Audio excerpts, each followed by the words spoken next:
പറ്റിയൊന്നുമില്ല. എന്നാലും ഞാൻ പറയില്ല, എന്റെ ഉള്ളിലെ പ്രശ്നങ്ങൾ എനിക്കറിയാം. അത് ആരോടും പറഞ്ഞിട്ട് കാര്യമില്ലെന്നറിയാം. അതുകൊണ്ട് ഞാൻ കുറെ വീഡിയോ എടുത്ത് വെച്ചിട്ടുണ്ട് ഇടാൻ വേണ്ടിയിട്ട്. പറ്റുള്ള സ്ഥലമാണ്. എന്നെ സംബന്ധിച്ചിട്ട് എന്നെ നല്ല സ്ഥലങ്ങൾ അല്ലെങ്കിൽ നല്ല ആളുകൾ. ഞങ്ങൾ വന്ന സമയം അടിപൊളിയായിരുന്നു കേട്ടോ. നല്ല മഴയുള്ള സമയം. അവിനാശി സംബന്ധമായിട്ടുള്ള കാര്യം സംസാരിക്കാനാണ് വന്നത്. കുറെ നാൾക്ക് ശേഷം അങ്ങനെ അവിനാശി വീണ്ടും വീഡിയോ ഇട്ടേക്കാണ്.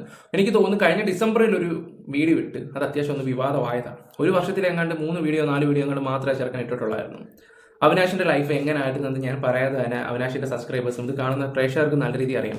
കൊറോണ സമയത്ത് ഈ പറയുന്ന അവിനാശ് വേറെ ലെവലായിരുന്നു. അവനും ആ പെൺകുട്ടിയും കൂടെ വ്ളോഗും കാര്യങ്ങളൊക്കെ ഞാനൊക്കെ ഇരുന്ന് കാണുന്ന ഒരു ആളായിരുന്നു. പിന്നെ പ്രത്യേകിച്ച് അവർ ഇഡ്ഡലി ചർച്ചും കാര്യങ്ങളൊക്കെ കാണാൻ എനിക്ക് ഭയങ്കര ഇഷ്ടമായിരുന്നു. ഞാനൊക്കെ 3ാം ക്ലാസ്സിൽ പഠിക്കുന്ന സമയത്തൊക്കെ ഒരു ഇരിപ്പിനൊക്കെ എൻ്റെ ഫാമിലി ബന്ധുക്കാർക്കൊക്കെ അറിയാം ഭയങ്കര തീറ്റിപ്പരാന്നില്ല. ഒരു 3 പഠിക്കുന്ന ഒരു പയ്യൻ ഒരു 9-11 ഇഡ്ഡലിയൊക്കെ കഴിക്കുമ്പോൾ നിങ്ങളൊന്ന് ആലോചിച്ച് എനിക്ക് തീറ്റി എന്താണ് അതുപോലെ ഇരുന്ന് കഴിക്കുമായിരുന്നു. അതുപോലെ അപ്പോൾ എനിക്ക് ഇഡ്ഡലി ചലഞ്ചൊക്കെ കാണുമ്പോൾ ഒരു ഭയങ്കര ഇതാണ്. സാമ്പാറൊക്കെ കഴിച്ച് കൊടുക്കുമ്പോൾ അയ്യോ ഓക്കെ. അപ്പോൾ നമ്മൾ അങ്ങനെയൊക്കെ കണ്ടൊരു ബ്ലോഗ്. ആ സമയത്ത് നമ്മൾ ഈ പറയുന്ന റിയാക്ഷൻസ് വീഡിയോസ് ഒന്നും ഇല്ല. കുക്കിംഗ് ചാനലിനോടായിരുന്നു എനിക്ക് ഭയങ്കര താല്പര്യമൊക്കെ. എന്തായാലും നമ്മൾ ഈ ഒരു ഫീൽഡിലോട്ട് വന്നുപോയി. അപ്പം ഞാൻ അവിനാശിൻ്റെ അത്യാവശ്യം വീഡിയോസും കാര്യങ്ങളൊക്കെ കാണും. പക്ഷേ എനിക്ക് അറിയത്തില്ലായിരുന്നു നമ്മുടെ അടുത്ത പുള്ളിയുടെ വീടെന്ന്. ചെട്ടികുളങ്ങരക്കാരനാണ്, നമ്മുടെ അടുത്താണ് അവിനാശിനെ. പിന്നെ അത് മാത്രമല്ല, ഞാൻ പലവട്ടം ഞാൻ അവിനാശിനെ കണ്ടിട്ടുമുണ്ട്. അവിനാശിനെ പഠിപ്പിച്ച സാറന്മാരെയൊക്കെ എനിക്കറിയാം. ഞങ്ങളുടെ വീടിൻ്റെ അടുത്തുള്ളവരൊക്കെ തന്നെ. വെറും പാവം പിടിച്ചവൻ, വെറും ശുദ്ധൻ. അവൻ ആത്മാർത്ഥമുള്ളവനാണ്. ആ ഒരു പെൺകുട്ടി എങ്ങനെ കിടന്ന പെൺകുട്ടിയാണെന്ന് നിങ്ങൾക്ക് എല്ലാവർക്കും അറിയാമല്ലോ. അതും ആ പെണ്ണിനെ നല്ല രീതിയിൽ അവൻ നോക്കുകയും ചെയ്ത്, പിന്നെ അവർക്ക് ഓരോ വട്ടം ഓരോ പ്ലാനിങ് ഒക്കെ ഉണ്ടായിരുന്നു. വീട് വെക്കണം, നല്ല രീതിയിൽ കല്യാണം നടത്തണം, ഫോട്ടോഷൂട്ടാണ്, അതൊക്കെ ഒരു ബ്ലോഗ് ഇട്ട് കാണാൻ നമുക്കൊരു രസമായിരുന്നു. പക്ഷേ പെണ്ണാണല്ലോ, അവളവിടെ തനിക്കോളം കാണിക്കുകയും ചെയ്തു. എടാ, അവൻ കൂടുതലും അവളേന്നും പറഞ്ഞ് നിന്നതാണ് അവനൊരു വിലയില്ലാണ്ടായിപ്പോയത്. സത്യമാണ്. നമ്മൾ എവിടെ ആത്മാർത്ഥമായിട്ട് നിൽക്കുവാണെങ്കിൽ അവിടെ ഒന്നും നമുക്ക് വില ഉണ്ടാവില്ല. എൻ്റെ ജീവിതത്തിൽ എനിക്ക് കുറേയൊക്കെ മനസ്സിലായിട്ടുള്ളൊരു കാര്യമാണ്. നമ്മളിപ്പോൾ ജീവൻ പണയം വെച്ച് അവരെ രക്ഷിച്ചോട്ട് വന്നു കഴിഞ്ഞാൽ പോലും ഇല്ല, അവർക്കൊരു ഇത് കാണത്തില്ല. ആ ഒരു നന്ദിയോ ഒരു കടപ്പാടോ, നമുക്ക് നന്ദിയും കടപ്പാടോ ഒന്നും വേണ്ട. നമ്മളെക്കുറിച്ച് 4 എടുത്ത് നല്ലതെങ്കിലും പറ, അതുമില്ല. അങ്ങനെയുണ്ട് കുറേ ആൾക്കാർ. എൻ്റെ കാര്യം ഇവിടെ ഒന്നും സംസാരിക്കുന്നില്ല, അതൊക്കെ ബോർ പരിപാടിയാണ്. ഞാൻ എന്തെങ്കിലും ഉണ്ടെങ്കിലൊക്കെ എൻ്റെ വീഡിയോസിനകത്ത് ചില കാര്യങ്ങളൊക്കെ കയറ്റി പറയുമ്പോൾ എൻ്റെ ഫ്രണ്ട്സ് പറയും, നീ അതല്ലേ ഉദ്ദേശിച്ചേ അതൊക്കെ പോകാൻ പറ. അപ്പം അവിനാശിൻ്റെ മനസ്സ് ശരിക്കും മനസ്സിലാക്കാൻ പറ്റും. പുള്ളി വീഡിയോ ഇനി ചെയ്യുന്നില്ല എന്നുള്ളൊരു രീതിയിലാണ്. ഇനിയിപ്പോൾ ജോലിക്കും കാര്യങ്ങളായിട്ട് അവിനാശ് കയറിയിട്ടുണ്ട്. പറയാനുള്ളൊരു കാര്യം, എനിക്ക് തോന്നിയൊരു കാര്യമാണ്, ഇവൻ ഈ വീഡിയോ ഒന്നും ഇനി നിരന്തരം യൂട്യൂബിൽ ഇടാത്തതിൻ്റെ റീസൺ, ഇനി ഇട്ട് അത്യാവശ്യം നല്ല രീതിയിൽ ജീവിക്കുന്നതിൽ അവർക്ക് ഇനി ഒരു വിഷമമായാലോ എന്നുള്ള രീതിയിലാണ് പുള്ളിയുടെ ഒരു മട്ടും ഭാവമൊക്കെ കണ്ടിട്ട്. നിന്റെ കമൻറ്റ് ബോക്സിൽ, നീ കാണുവാണോ എന്ന് എനിക്കറിയത്തില്ല, നിന്റെ കമൻറ്റ് ബോക്സിൽ പറയുന്ന കമൻറ്റ് എന്താ പറയുക, എടാ 10 വീഡിയോ ഉണ്ടാക്കി കാശുണ്ടാക്കണമെന്ന് പറയുന്നത്. പക്ഷെ ഞങ്ങളുടെയൊക്കെ കമൻറ്റ് ബോക്സിൽ വന്നിട്ട് എടാ വല്ല പണിക്കും പോടാന്ന് പറയുന്നത്. എടാ, നിന്റെ വീഡിയോ ഒക്കെ കാണാൻ ആൾക്കാർ വെയിറ്റ് ചെയ്തിരിക്കും ചേർക്കാം. നീ അതൊക്കെ ഒന്ന് മനസ്സിലാക്കി, ഇരുന്ന് കാണ്, ഇരുന്ന് ചെയ്യ്. എടാ, വലിയ താമസമുണ്ടോ? നീ വലിയ സെറ്റപ്പ് എഡിറ്റിംഗ് ഒന്നും വേണ്ട. നീ ഒരു സാധാരണ രീതിയിൽ ഒരു വീഡിയോ ചെയ്തങ്ങ് ഇടാ നോക്ക്. അതാണല്ല, നിന്റെ അമ്മ ഗൾഫിലും കണ്ടല്ലേ ജോലി ചെയ്യുന്നത്. നീ ഇവിടെ കൊണ്ടുവന്നിട്ട് അവരെ നോക്ക്.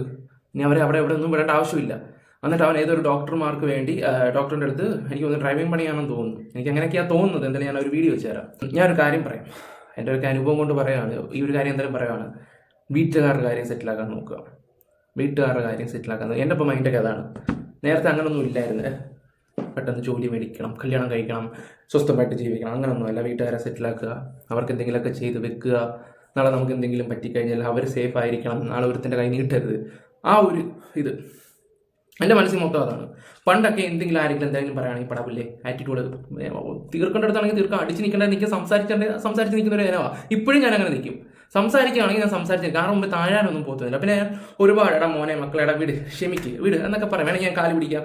എനിക്ക് വയ്യ, കാരണം ഉള്ള വള്ളിയൊന്നും പിടിക്കാൻ ഇപ്പോൾ താല്പര്യമൊന്നുമില്ല. കാരണം നമ്മൾ പ്രായം കൂടി വരുമ്പോൾ, നമ്മുടെ വീട്ടുകാരും പ്രായം കൂടി വരുമ്പോൾ നമ്മളിരുന്ന് ചിന്തിക്കും, ശരിയാ നാളെ നമുക്ക് എന്തെങ്കിലും പറ്റിക്കഴിഞ്ഞാൽ അല്ലെങ്കിൽ അവരാരും നോക്കും. എനിക്ക് ഈ അടുത്ത സമയത്ത് ഈ ചിന്തകളൊക്കെ തുടങ്ങി. ഞാനാണെങ്കിൽ വീട്ടിലേക്ക് ഒന്ന് പറഞ്ഞാൽ രണ്ടാമത് മിണ്ടായി നല്ല രീതി വഴക്കിടുന്നുണ്ട്. നാളെ നമ്മുടെ തൊട്ടായി, നിങ്ങൾ ഡാനിസത്തിലല്ലേ, എൻ്റെ അയൽക്കാരോട് ചോദിച്ച് നോക്കിയാൽ മതി. അപ്പം തൊട്ടടുത്ത് 2-3 വീട്ടുകാരുണ്ട്. ഞാനിപ്പോഴൊന്ന് സംസാരിക്കുന്നവർ കേൾക്കുകയും ചെയ്യും. വേറെ വലിയ വിഷയങ്ങളൊന്നുമല്ല, ഈ തൂപ്പ് തുടപ്പ് അങ്ങനെയുള്ള കാര്യത്തിൻ്റെ ഒക്കെ കാര്യം. ഇതൊന്നും എനിക്ക് നിങ്ങളോട് പറയേണ്ട ആവശ്യമില്ല. പക്ഷേ അവിനാശിൻ്റെ കാര്യം പറയുന്നതുകൊണ്ട് മാത്രം ഞാൻ ഈ വിഷയം പറഞ്ഞെന്ന് മാത്രമേ ഉള്ളൂ. കാരണം എന്ന് വെച്ചാൽ ഇവൻ്റെ അമ്മ ഗൾഫിലാണ്. ആ അമ്മയെ നാട്ടിൽ കൊണ്ടുവരിക. നീ നിൻ്റെ എന്താ പറയണ്ടേ ജോലി എൻ്റെ അഭിപ്രായം നീ തിരിച്ച് യൂട്യൂബിൽ തന്നെ വരണമെന്നാണ്. ഉള്ളതുകൊണ്ട് കടങ്ങളൊന്നും ഇല്ലല്ലോ, എല്ലാം സെറ്റിലാക്കിയിട്ട് നീ ഒരു നല്ലൊരു വീട് വെച്ച് സെറ്റപ്പ് ആക്കാൻ നോക്കുക. എന്നിട്ട് നീ ഒരു ജോലിക്കോ അല്ലെ ബിസിനസ്സോ വല്ല നടത്തുക. ഇപ്പം നീ എങ്ങാണ്ട് ജോലിക്കൊക്കെ പോകുന്നതൊക്കെ കേൾക്കുമ്പോൾ തന്നെ എന്തോ പോലെ എനിക്ക് ഫീൽ ചെയ്യുന്നുണ്ട്. എന്നെ ഒരു വെങ്കടേഷ് എന്ന് പറഞ്ഞൊരു ചേട്ടനുണ്ട്, കുറച്ച് നാൾക്ക് മുമ്പ് വിളിച്ചപ്പോൾ നിനക്ക് സപ്പോർട്ട് ചെയ്ത് വീഡിയോ ഒക്കെ ഇടണം, അവനെ ഇനി വീഡിയോ ഇടുമ്പോഴൊക്കെ ഓരോരുത്തർ എന്നെ വിളിച്ച് സംസാരിച്ചിട്ടുണ്ട്. പിന്നെ ഞങ്ങളുടെ അടുത്ത രാജാൻറ്റി അത് ഈ ഇടയ്ക്ക് എന്നോട് ഇവൻ്റെ കാര്യം പറഞ്ഞപ്പോൾ ഞാനത് ഏത് എനിക്ക് മനസ്സിലായില്ല എന്ന് പറയും. പിന്നെ വീട്ടിൽ ഇരുന്ന് ആലോചിച്ചപ്പോഴാണ് അവിനാശിൻ്റെ കാര്യങ്ങൾ ഒരുപാട് ആൾക്കാർ എന്നോട് ചോദിക്കുന്നുമുണ്ട്, നമ്മുടെ അടുത്ത് ആയതുകൊണ്ടാണെങ്കിൽ പോലും. അതുകൊണ്ട് ഞാൻ പറഞ്ഞതാ, എന്താ പറയുക, ഇപ്പം നീ നിൻ്റെ വീട്ടുകാരുടെ കാര്യങ്ങൾ നോക്കുക, മറ്റൊന്നും ചിന്തിക്കേണ്ട ആവശ്യമില്ല. ഞാനൊക്കെയാണ് ഇപ്പം ചിന്തിച്ച് തുടങ്ങി. ഇപ്പം എൻ്റെ വീട് മൈൻഡ്, വീട്ടുകാരുടെ ആഗ്രഹങ്ങൾ എന്തൊക്കെയാണെന്ന് വെച്ചാൽ അതൊക്കെ സഹായിച്ചു കൊടുക്കുക, അതൊക്കെയാണ് എൻ്റെ മനസ്സിലാണ്. പിന്നെ വൃത്തിയും വരെയൊന്നും ഇല്ലെങ്കിൽ അപ്പം സ്പോട്ടിൽ തന്നെ പറയും. ഇപ്പം എൻ്റെ നാട്ടുകാരൊക്കെ എൻ്റെ വീഡിയോ കാണുമ്പോൾ ഞാനിപ്പോൾ ഇങ്ങോട്ട് വന്നിട്ട് ഞാൻ വീട്ടിൽ ഭയങ്കര പാവമാണ്, നല്ലവനായ ഉണ്ണിയായിട്ടൊക്കെ, നമ്മളെന്താണ് നമ്മുടെ രീതി എങ്ങനെയാണെന്ന് എല്ലാവർക്കും അറിയാം. അതേ രീതിയിൽ തന്നെയാണ് നമ്മളിവിടെ വീഡിയോയിലും ചെയ്യുന്നത്. ഞാൻ എന്തൊക്കെ കാണിക്കുന്നുണ്ടെന്നും എല്ലാവർക്കും അറിയുന്നത് തന്നെ. ഓക്കെ, ഇനി നമുക്ക് അവിനാശിൻ്റെ വീഡിയോയിലോട്ട് പോകാം. ഈ ഒരു വീഡിയോ ഞാൻ ഒന്നും ചെയ്തില്ല, ഒറ്റയടിക്ക് അങ്ങ് പറയാം. കാരണം ഇതിൽ മിസ്റ്റേക്കോ കാര്യങ്ങളൊക്കെ ഉണ്ടാവാം, എല്ലാവരും ഒന്ന് അഡ്ജസ്റ്റ് ചെയ്ത് വെച്ചിരിക്കുക. പിന്നെ ഈ ഒരു വീഡിയോ കണ്ടിട്ട് പേഴ്സണലി എനിക്ക് മെസ്സേജ് അയച്ചിട്ട്, ഡാനി അതാ പറഞ്ഞത് ശരിയായില്ല, ഡാനി ഈ പറഞ്ഞത് ശരിയായില്ല, ഡാനി എന്തിനീ പേഴ്സണൽ കാര്യങ്ങൾ, ഈ ഒരു വിഷയത്തിന് പേഴ്സണൽ കാര്യം ഒന്ന് ജസ്റ്റ് ഒന്ന് പറഞ്ഞു പോയെന്നേ ഉള്ളൂ. കാരണം അമ്മയുടെ കാര്യം മാത്രമേ ഞാൻ പറഞ്ഞിട്ടുള്ളൂ. അവിനാശിന് വിചാരിച്ചാൽ ഒരു വർഷം കൊണ്ട് അവൻ്റെ ലൈഫ് സെറ്റിലാക്കാൻ പറ്റും. അവിനാശിന് അത്യാവശ്യം ഒരു 5 ലക്ഷം സബ്സ്ക്രൈബേഴ്സ് ഉണ്ട്, 5 ലക്ഷം സബ്സ്ക്രൈബേഴ്സോളം ഉണ്ട്. അവൻ ലൈഫ് സെറ്റിലാക്കാൻ പറ്റും. അതുകൊണ്ട് മാത്രം ഞാൻ പറഞ്ഞതേ ഉള്ളൂ. എന്തായാലും നമുക്ക് ആ ഒരു വീഡിയോയിലോട്ട് പോകാം. അവിനാശിൻ്റെ കറണ്ട് പോയാ ഓക്കെ, കറണ്ട് പോയി ഗൈസ്, കറണ്ട് പോയി. ഓക്കെ, നമുക്ക് എന്തായാലും സംസാരിക്കാം. ഈ ഒരു വീഡിയോ ഞാൻ പറഞ്ഞില്ലേ കട്ട് ചെയ്യത്തില്ലെന്ന്, ഞാൻ കട്ട് ചെയ്യത്തില്ല. ഹായ്, എന്തുകൊണ്ട് വിശേഷം? സുഖമല്ലേ? നിങ്ങളെ എല്ലാരും ഞാൻ ഒരുപാട് മിസ് ചെയ്തായിരുന്നു കേട്ടോ. ഞാൻ ചുമ്മാ പറയല്ല കേട്ടോ, ഒരുപാട് മിസ് ചെയ്തായിരുന്നു. എനിക്കൊരു ജോലിയൊക്കെ കിട്ടിയിട്ടുണ്ട് കേട്ടോ. ഞാനിപ്പോ എവിടെയാണെന്ന് അറിയാമോ? നമ്മുടെ ഇടിഞ്ഞില്ലോ എന്ന് പറയുന്ന സ്ഥലത്താണ്. തിരുവല്ല കഴിഞ്ഞിട്ട് 5-6 കിലോമീറ്റർ കഴിഞ്ഞിട്ട് വരുന്ന ഒരു സ്ഥലമാണ് ഇടിഞ്ഞില്ലോ എന്ന് പറയുന്ന സ്ഥലത്താണ് ഞാനിപ്പോ നിൽക്കുന്നത്. ജോലി ഡീറ്റെയിൽസ് ഒക്കെ ഞാൻ പറയാം കേട്ടോ. അതിന് മുന്നേ എനിക്കൊരു കാര്യം പറയാനുണ്ട്. എന്നും പറയുന്ന പോലെ അല്ല, വീഡിയോ ഇടാത്തതിന്റെ റീസണോ ഒന്നുമല്ല, അതിനെക്കുറിച്ചൊന്നും എനിക്ക് സംസാരിക്കാനില്ല. എല്ലാ മനുഷ്യരും വ്യത്യസ്തമല്ലേ. ഞാനെന്ന് വെച്ച് കഴിഞ്ഞാൽ എനിക്ക് അങ്ങനെ ഭയങ്കര കട്ടി മനസ്സൊന്നും അല്ല. എനിക്ക് പെട്ടെന്ന് അങ്ങനെ റിക്കവർ ആകാനൊന്നും പറ്റിയൊന്നുമില്ല. എന്നാലും ഞാൻ പറയില്ല, എന്റെ ഉള്ളിലെ പ്രശ്നങ്ങൾ എനിക്കറിയാം, അത് ആരോടും പറഞ്ഞിട്ട് കാര്യമില്ലെന്നറിയാം. അതുകൊണ്ട് ഞാൻ എന്റെ ഉള്ളിൽ തന്നെയാണ് വെച്ചേക്കുന്നത്. എനിക്ക് പിന്നെ സങ്കടമുണ്ട് കേട്ടോ. കഷ്ടപ്പെട്ടാണ് നമ്മുടെ യൂട്യൂബ് ചാനൽ ഇവിടെ വരെയൊക്കെ കൊണ്ടുവന്നത്. പക്ഷെ എന്നിട്ട് എനിക്ക് അതിനകത്തോട്ട് വീഡിയോ ഒന്നും ചെയ്യാൻ പറ്റുന്നില്ല. എല്ലാ തവണയും എന്റെ ആഗ്രഹമാണ് ഞാൻ വന്ന് പറയുന്നത്, ഇനി എല്ലാ ദിവസവും മുടങ്ങാതെ വീഡിയോ ചെയ്യുന്നു. പക്ഷെ അത് നടക്കുന്നില്ല. നിങ്ങൾ എന്നെ എപ്പോഴും ചിരിച്ചല്ലേ കണ്ടിട്ടുള്ളത്. എനിക്ക് നിങ്ങളുടെ മുന്നിൽ ചിരിച്ചു നിൽക്കാനാണ് താല്പര്യം. അതായത് വിഷമിച്ച് വന്ന് നിൽക്കാൻ താല്പര്യം ഇല്ലാഞ്ഞിട്ടാണ് ഞാനൊരു ബ്രേക്ക് എടുത്തത്. പഴയതുപോലെ ഞാൻ ഇനി പറയുന്നില്ല ഇനി എല്ലാ ദിവസവും വീഡിയോ വരുന്നൊന്നും. എന്നെ കൊണ്ട് മാക്സിമം, സത്യമായിട്ടാണ്, ഞാൻ എന്നെ കൊണ്ട് മാക്സിമം പറ്റുന്ന പോലെയല്ല ഞാൻ ഇനി വീഡിയോ ചെയ്യാൻ നോക്കുന്നുണ്ട്. ഞാൻ കുറെ യാത്രകളൊക്കെ ചെയ്തിട്ടുണ്ടായിരുന്നു, കുറെ വീഡിയോ എടുത്ത് വെച്ചിട്ടുണ്ട് ഇടാൻ വേണ്ടിയിട്ട്. പക്ഷെ അതെല്ലാം ഞാൻ അങ്ങ് കളഞ്ഞായിരുന്നു കേട്ടോ. ഒരു വീഡിയോ മാത്രം കളഞ്ഞില്ല, അത് കളയാൻ പറ്റൂല. അവസാനമായിട്ടൊരു വീഡിയോ ഇട്ടില്ലായിരുന്നു, അത് നമ്മുടെ ശരത് ബ്രോയുടെ കല്യാണത്തിന്റെ ആയിരുന്നു. അത് എന്നെടുത്ത വീഡിയോ ആണെന്നറിയാം. പക്ഷെ എനിക്ക് സങ്കടമുണ്ട് ഉള്ളില്. അവരെല്ലാം കാത്തിരിക്കുക, പക്ഷെ എനിക്ക് അതിലൊന്നും വർക്ക് ചെയ്യാനുള്ളതെന്ന് തോന്നുന്നില്ലായിരുന്നേ. ആ ഒരു വീഡിയോ മാത്രം ഞാൻ കളയുന്നില്ല. ബാക്കിയെല്ലാം ഞാൻ സിക്കിമിൽ പോയായിരുന്നു, കുറെ അധികം യാത്രകളൊക്കെ ചെയ്തിട്ടുണ്ട്. അതിന്റെ എല്ലാം വീഡിയോ ഇപ്പോഴും എന്റെ കയ്യിലുണ്ട്. പുതിയ വർഷമല്ലേ, നമുക്ക് പുതുതായിട്ട് തുടങ്ങാം. ആദ്യം പറഞ്ഞില്ല ജോലിയുടെ കാര്യം. കായംകുളത്ത് 2 ഡോക്ടർമാരുണ്ട് കേട്ടോ. ആരാന്നൊന്നും പറയുന്നില്ല, ചിലപ്പോൾ അവർക്ക് ഇഷ്ടമല്ലെന്നുണ്ടെങ്കിലോ ആരാണോ എന്താണെന്നോ ഒന്നും ഞാൻ പറഞ്ഞില്ല. 2 ഡോക്ടർമാരുണ്ട്, ഹസ്ബൻഡ് ആൻഡ് വൈഫാണ്. രാവിലെ 8 മണിക്ക് ഞാൻ പോകും. 8 മണിക്ക് അവിടെ പോയിട്ട് അവിടുന്ന് കായംകുളത്ത് നിന്ന് നേരെ അടൂര് പോകും. അടൂര് ലൈഫ് ലൈൻ എന്ന് പറയുന്ന ഹോസ്പിറ്റലുണ്ടല്ലോ, അവിടെ കൊണ്ട് ഒരാളെ ഇറക്കിയിട്ട് അവിടുന്ന് നേരെ പിന്നെ ഞാൻ ഇടിഞ്ഞില്ലെന്ന് പറഞ്ഞത്, അതായത് തിരുവല്ലയൊക്കെ കഴിഞ്ഞിട്ട് ഇടിഞ്ഞില്ലെന്ന് പറയുന്ന സ്ഥലമില്ലേ, അപ്പൊ അവിടെയാണ് പറഞ്ഞ ഡോക്ടർമാരെ നമുക്ക് മനസ്സിലായിട്ടുണ്ട്. എടാ, കായംകുളക്കാർക്കൊക്കെ അത്യാവശ്യം മനസ്സിലാക്കാൻ പറ്റൂടാ ഇതൊക്കെ. അവൻ ആ വീഡിയോ വരെ പിന്നെ കാണിച്ചു തരും. നീ ബാക്കി പറ. ഒരു ഡോക്ടർ വർക്ക് ചെയ്യുന്നത് ഇവിടെ രാവിലെ 10 മണിയൊക്കെ ആകുമ്പോഴത്തേക്കിന് ഞാൻ വരും. അപ്പോഴത്തേക്കിന് ഡോക്ടറിന്റെ ഡ്യൂട്ടി ഉണ്ടല്ലോ, വൈകിട്ട് 4 മണിയൊക്കെ ആകുമ്പോഴത്തേക്കിന് ഡ്യൂട്ടി കഴിയും. അതുവരെ നമ്മളിങ്ങനെ ചെറിയ പോസ്റ്റ് ആയിട്ടൊക്കെ നിൽക്കണം. ഇവിടെയാണ് കേട്ടോ ആ ഡോക്ടർ വർക്ക് ചെയ്യുന്നത്. മെഡ് ലോഞ്ച് എന്ന് പറയുന്ന ഒരു സ്ഥാപനമാണ്. ഇപ്പൊ സമയം 4 മണി ആകാറായിട്ടുണ്ട് കേട്ടോ. അപ്പൊ ഡോക്ടർ വരാൻ സമയമായി. ഇവിടെ നിന്ന് ഇനി ആ ഡോക്ടറെ പിക്ക് ചെയ്തിട്ട് അടൂര് പോകണം. അടൂര് പോയിട്ട് അവിടുന്ന് മറ്റേ ഡോക്ടറെ വിളിച്ചിട്ട് വീട്ടിൽ കൊണ്ടുവിടണം. അപ്പൊ നിങ്ങൾ എല്ലാവരും സ്കിപ്പ് ചെയ്യാതെ വീഡിയോ കാണണേ. നമ്മുടെ ശരത് ബ്രോയുടെ കല്യാണമാണ്. എന്താണ് നമ്മുടെ ശരത് ബ്രോയുടെ ഓക്കെ. ഇനി ഇവനെ അവിടുത്തെ ജോലിക്കാരനാണോ ട്രീറ്റ്മെന്റ് ആണോ അതിനെക്കുറിച്ചൊന്നും കൂടുതലൊന്നും ഞാൻ സംസാരിക്കുന്നൊന്നുമില്ല. എന്തായാലും നീ ഒന്ന് കം ബാക്ക്, ഒന്ന് തിരിച്ചു വാ. നിന്റെ ഒരു തിരിച്ചുവരവിന് വേണ്ടി കാത്തിരിക്കാൻ ഒരുപാട് ആൾക്കാരുണ്ട്. കാരണം എന്ന് വെച്ചാൽ അവരൊക്കെ ഹാപ്പി ആയിട്ട് നിൽക്കുക, ഓപ്പോസിറ്റ് നിൽക്കുന്ന ആൾക്കാർ. നമ്മൾ തോറ്റുപോയി കഴിഞ്ഞാൽ നമ്മുടെ വീട്ടുകാരുടെ അവസ്ഥ ഒന്ന് ആലോചിച്ച് നോക്കിയേ. ഇങ്ങനെ തളർന്നിങ്ങനെ ഇരിക്കുക, അത്രയൊക്കെ നമുക്ക് പറയാനുള്ളൂ. പിന്നെ അത് മാത്രമല്ല, ഇവനാ ഒരു കർണാടക ഒരു സ്ഥലത്ത് പോകുന്നുണ്ട്, ഒരു കൂട്ടുകാരൻ്റെ കല്യാണത്തിന്. ആ കല്യാണത്തിന് പോകുമ്പം അവിടുത്തെ കുറച്ച് കാഴ്ചകളൊക്കെ എടുക്കുന്നുണ്ട്. അത്യാവശ്യം നല്ല മഞ്ഞ്, എനിക്ക് ആ വീഡിയോ ഭയങ്കര ഇഷ്ടമായി സത്യം പറയാൻ. എനിക്ക് മഞ്ഞെന്നൊക്കെ കാണുമ്പോൾ എന്ന് പറഞ്ഞൊരു പ്രത്യേക ഒരു ഇഷ്ടമാണ്. ഞാൻ മഞ്ഞ് തേടി പോയ സമയത്ത് ഒരു നിധിയെ കണ്ടിട്ടുണ്ടായിരുന്നു. അതൊക്കെ ഒരു വലിയ കഥയാണ്. അതിനോട്ടൊന്നും ഞാൻ കൂടുതൽ വരുന്നൊന്നുമില്ല. എന്തായാലും ഈ ഫാമിലി ബ്ലോഗൊക്കെ ചെല്ലുമ്പോൾ നമ്മുടെ കാര്യങ്ങളൊക്കെ ഒന്ന് ആലോചിച്ച് പോകും ചിലതൊക്കെ.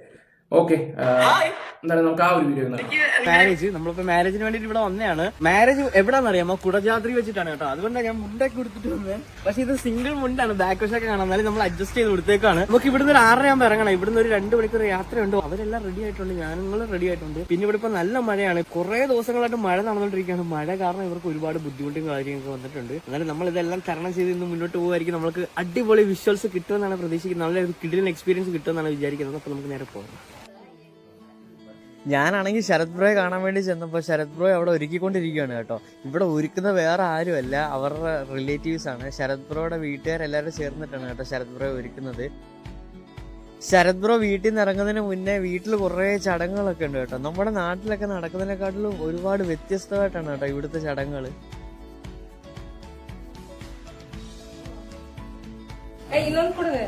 പറഞ്ഞു തരുവാണ് കേട്ടോ. അങ്ങോട്ട് നോക്കി അവിടെ 2-3 പേരൊക്കെ നടന്നു പോകുന്നുണ്ട്. നിങ്ങൾക്ക് കാണാൻ പറ്റുന്നുണ്ടോ? അതുകൊണ്ടാ ഞാൻ സൂം ചെയ്ത് കാണിക്കാവേ. പ്രത്യേക ഒരു ഫീൽ ചെയ്യാനാണ് കേട്ടോ. നൈസ് വൈബാണ് കേട്ടോ. ഒറ്റയ്ക്ക് വേണമെങ്കിൽ ഒറ്റയ്ക്ക് വരാം, അല്ലെ ഫ്രണ്ട്സ് ആയിട്ട് വരാം, കപ്പിൾസ് ആയിട്ട് വരാം. ഇതിനെ കുറിച്ച് എനിക്ക് എങ്ങനെ ഇതിനെ വർണ്ണിക്കണം എന്ന് എനിക്കൊന്നും അറിയത്തില്ല കേട്ടോ. അത് കാരണം അത്രയും ബ്യൂട്ടിഫുൾ ആയിട്ടുള്ള സ്ഥലമാണ്. എന്നെ സംബന്ധിച്ചിട്ട് എന്നെ നല്ല സ്ഥലങ്ങൾ അല്ലെങ്കിൽ നല്ല ആളുകളോട്ട് വീണ്ടും പോകും, അല്ലെങ്കിൽ നല്ല പാട്ടൊക്കെ കേൾക്കുമ്പോഴാണ് എനിക്ക് സന്തോഷം കിട്ടുന്നത്. ഇത് നിങ്ങൾ നേരിട്ട് ഒന്ന് എക്സ്പീരിയൻസ് ചെയ്യേണ്ട സ്ഥലമാണ് കേട്ടോ. ഞാൻ റിഗ്രറ്റ് ചെയ്യുന്നു, ഇത്രയും നാളായിട്ട് ഞാൻ ഇവിടെ വരാത്തതിൽ എനിക്ക് ഒരുപാട് സങ്കടമുണ്ട് കേട്ടോ. ഞങ്ങൾ വന്ന സമയം അടിപൊളിയായിരുന്നു കേട്ടോ. നല്ല മഴയുള്ള സമയമാണ്. എവിടെ നോക്കിയാലും നമുക്ക് പച്ചപ്പാ. ചൂടിന്റെ ബുദ്ധിമുട്ടൊന്നും ഇല്ലായിരുന്നു. നല്ല അടിപൊളി ക്ലൈമറ്റ് ആയിരുന്നു ഞങ്ങൾ വന്നപ്പോൾ. നിങ്ങൾക്ക് ഞാൻ എക്കോ കേൾപ്പിച്ചേരാം ഇവിടുത്തെ. എനിക്ക് അവസാനം ആ മഞ്ഞും കാര്യങ്ങളൊക്കെ കണ്ടപ്പോൾ ഒരു വല്ലാത്തൊരു ഫീലിങ്സ്. ചിലതൊക്കെ നമ്മളൊന്ന് ആലോചിച്ച് പോയി പെട്ടെന്ന്. ലൈഫല്ലേ, ഓരോന്നൊക്കെ ആലോചിച്ച് പോകും. പിന്നെ എന്താ പറയണ്ടേ, എല്ലാം അക്സെപ്റ്റ് ചെയ്ത് പഠിച്ചാൽ പാതി പ്രശ്നങ്ങൾ തീരും. എന്നോട് ഈ ഉപദേശം തന്നത് എന്നെ ദ്രോഹിച്ച വ്യക്തിയാണ്. നമ്മൾ തന്നെ എല്ലാം അക്സെപ്റ്റ് ചെയ്യാൻ പഠിക്കണമെന്ന് പറയും. ഓക്കെ, എന്തായാലും അപ്പം കൂടുതൽ സംസാരിക്കുന്നൊന്നുമില്ല. പോയവരൊക്കെ പോയി, അവരൊക്കെ അവരുടെ സന്തോഷമൊക്കെ കണ്ട് ഇങ്ങനെ അടിച്ചു പൊളിച്ച് ജീവിച്ചൊക്കെ പോവുകയൊക്കെ ചെയ്യണം. നമ്മൾ അതേതും പറഞ്ഞ് ഓർത്തിരിക്കുവാണെങ്കിൽ നഷ്ടപ്പെടുന്ന നമ്മുടെ കുടുംബമായിരിക്കും. അപ്പം കുടുംബത്തിൻ്റെ കാര്യങ്ങളൊക്കെ നോക്കുക, അവർ സെറ്റാക്കാൻ നോക്കുക.